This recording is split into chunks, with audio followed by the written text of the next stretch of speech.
On est allé voir Jérôme. Jérôme, c'est un illuminé de la région de Sherbrooke qui a décidé, qui cultivait la truffe des Appalaches. Hey, ça, c'est une belle, ça. C'est ma plus grosse truffe à vie, ouais, à date. Tous les truffes sont généralement âgées au Québec. Ils vont naître peut-être en mai, ils vont maturer pendant l'été, ils vont être prêtes peut-être en novembre. La taille n'a pas tant d'incidence sur l'âge. On peut avoir la même âge d'une petite truffe. L'idée, c'est qu'une petite truffe va sentir aussi bon qu'une grande truffe. C'est juste qu'au niveau, au niveau des grandes tables, c'est intéressant de travailler une truffe plus grosse, je pense. Puis là, c'est parce qu'elle est unique, hein? C'est parce que là, il y a 200 sortes de truffes sur la planète, puis je pense que il y a peut-être la Tuber rufum qui est brune. Il y a sa petite cousine Tuber macrosporum en Italie, qui est excellente. C'est sa cousine. Donc, dans la phylogénétique, génétiquement, c'est la plus proche dans l'arbre généalogique. Son nom latin, c'est Tuber canaliculatum.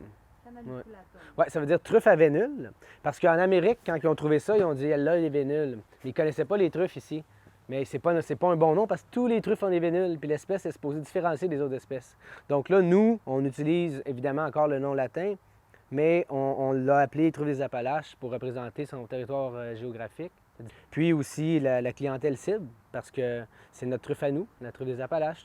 Ce qui est important, c'est qu'elle mature. C'est ça. Là. Donc, ce qu'on veut, c'est travailler la qualité des truffes aussi. Le chien, lui, il sent les truffes qui sont prêtes, parce qu'on l'entraîne avec des truffes prêtes. Ben là, je vais aller vous montrer dans la truffière des vrais beaux brûlés. Là. Il a 2 chiens, donc il les fait travailler un après l'autre. Il lâche les chiens dans la truffière qui est plantée à cet effet. Et les chiens s'en vont et là, ça court, ça renifle à tous les pieds. Puis ça a un nez hallucinant. Cherche les truffes. Oh, out.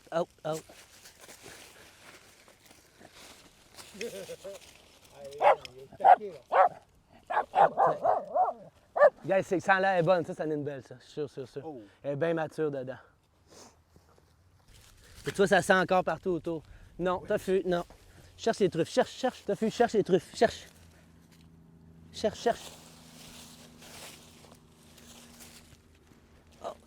Oh, tiens.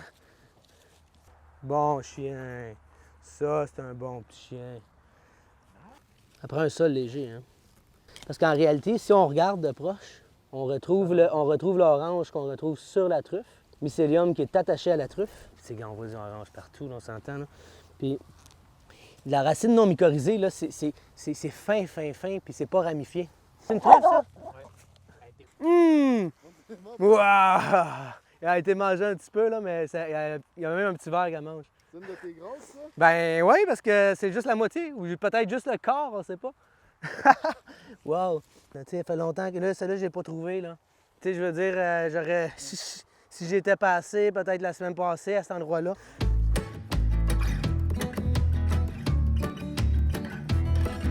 Culinairement parlant, pour moi, ça reste un produit d'exception.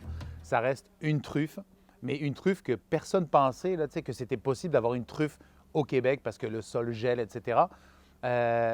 Au niveau gustatif, c'est une truffe qui est exceptionnelle. C'est sûr que ce n'est pas une truffe blanche d'Alba, ce n'est pas une truffe noire de Bourgogne. C'est pas ça. C'est un produit unique de chez nous qui a quand même ses caractéristiques de truffe. Là, ça sent la truffe, mais il y a d'autres effluves, il y a d'autres goûts, là, il y a d'autres odeurs qui se développent parce que ça se mixe avec le terroir de chez nous. Donc, ça n'a rien à voir. C'est pas se comparer. La truffe des Appalaches, c'est la truffe des Appalaches.